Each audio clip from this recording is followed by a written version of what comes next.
What is homologous series, explain with an example. Homologous series क्या होती है ये हमें समझना है। तो होमोलोगस सीरीज क्या होती है, देखो यहाँ पर इस एग्जांपल पे ध्यान दो, CH4 CH3 CH3, या इसको मैं लिख सकता हूँ C2H6, फिर CH3 CH2 CH3, ये हो जाएगा C3H8, फिर CH3 CH2 CH2 CH3, ये हो जाएगा C4H10, ठीक है। इस तरह से C5H12, फिर इसी तरह से C6H14। तो आप ध्यान दें, तो पहला था CH4, फिर एक कार्बन बढ़ गया, दो हाइड्रोजन बढ़ गए, फिर एक कार्बन बढ़ गया, दो हाइड्रोजन बढ़ गए, फिर एक कार्बन बढ़ गया, दो हाइड्रोजन बढ़ गए। तो हर बार देख रहे हैं कि CH2 जो है वो बढ़ता जा रहा है। तो homologous series is a series of compounds which has the same functional group. पहली बात, उनमें क्या है, फंक्शनल ग्रुप सेम होता है। मैंने पीछे एक दो क्वेश्चन में आपको फंक्शनल ग्रुप के बारे में बताया था, कीटोन के बारे में, एल्डिहाइड के बारे में, कार्बोक्सिलिक एसिड के बारे में। ये सब क्या है, फंक्शनल ग्रुप होते हैं। फंक्शनल ग्रुप सेम रहेगा। फंक्शनल ग्रुप भी ना हो तो एल्केन सीरीज हो, एल्कीन सीरीज हो, एल्काइन सीरीज हो, ये भी हमारे फंक्शनल ग्रुप की तरह ही काम करती हैं। तो ये जो सीरीज है एल्कीन एल्कीन, ठीक है, एल्काइन या फंक्शनल ग्रुप वाली, इनमें क्या है, series of compound which has same functional group. This also contain the similar general formula. अब जनरल फॉर्मूला अगर मैं इस सीरीज के लिए देखूं तो क्या है, इस सीरीज के लिए ये CH4 फिर CH3 फिर CH3 CH2, तो इसके लिए जनरल फॉर्मूला क्या होता है, CnH2n+2। ये इसका जनरल फॉर्मूला हो गया। n की वैल्यू 1 रखोगे तो CH4 मिल जाएगा, n की वैल्यू 2 रखोगे तो C2H6 मिल जाएगा, n की वैल्यू 3 रखोगे तो ये मिल जाएगा। तो ये जनरल फॉर्मूला हो गया।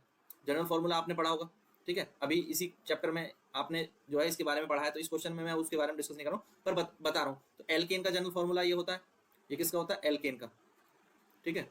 ऐसी एल्कीन का होता है, एल्कीन का जनरल फॉर्मूला होता है CnH2n, ये होता है एल्कीन का। ऐसी एल्काइन का होता है, एल्काइन का क्या होता है, थोड़ा थोड़ा आइडिया देता हूँ, CnH2n-2। तो सभी के कुछ ना कुछ जनरल फॉर्मूले होते हैं जो भी हमारे फंक्शनल ग्रुप वाली सीरीज होती हैं, और उनकी जो केमिकल प्रॉपर्टीज हैं वो भी सिमिलर होती हैं। सिंस देयर है चेंज इन फिजिकल प्रॉपर्टीज, यहाँ क्या है, इनकी फिजिकल प्रॉपर्टीज में कुछ चेंज आते हैं, तो we can say that there would be an increase in molecular size. क्या होता है कि मॉलिकुलर साइज और मास में इंक्रीज होता जाएगा। देखोगे आप तो ये नीचे की ओर जैसे जैसे हम जा रहे हैं, तो इसका जो मॉलिकुलर मास है और जो साइज है, मॉलिकुलर स्ट्रक्चर साइज, वो बढ़ता जा रहा है, ठीक है, ये बात क्लियर है। तो ये होमोलोगस सीरीज है। तो जिस सीरीज में जो है साइज इंक्रीज होता जाए, मास इंक्रीज हो जाता है, केमिकल प्रॉपर्टी सेम रहे, फिजिकल प्रॉपर्टी चेंज हो जाए, जो फंक्शनल ग्रुप है वो सेम हो, जनरल फॉर्मूला वो सेम हो। फॉर एग्जांपल ये एल्केन एल्केन की सीरीज कौन सी होती है, CH4 C2H6 CH3H8 C4H10, ये एल्केन सीरीज है। ये एक होमोलोगस सीरीज है क्योंकि इसका जनरल फॉर्मूला है CnH2n+2, यही वाली सीरीज जो मैंने यहाँ पर दिखाई है। और इसमें क्या डिफरेंस होता है कि हर एक यूनिट में CH2 बढ़ जाता है। ये बात मैंने शुरू में बताई, हर एक यूनिट में CH2 बढ़ता चला जाता है। पहले एक कार्बन था, 4 हाइड्रोजन थे, अब देखो एक कार्बन और 2 हाइड्रोजन बढ़ गए तो क्या बन गया, C2H6, फिर एक कार्बन 2 हाइड्रोजन बढ़ा तो क्या बन जाएगा, CH3H8, इसी तरह से फिर C4H10। तो देखो दो दो तो हाइड्रोजन बढ़ते जा रहे हैं और एक एक कार्बन बढ़ता जा रहा है। तो यानी यही डिफरेंस होता है होमोलोगस सीरीज में। क्या डिफरेंस होता है, अगला कंपाउंड CH2 के डिफरेंस से बनता है।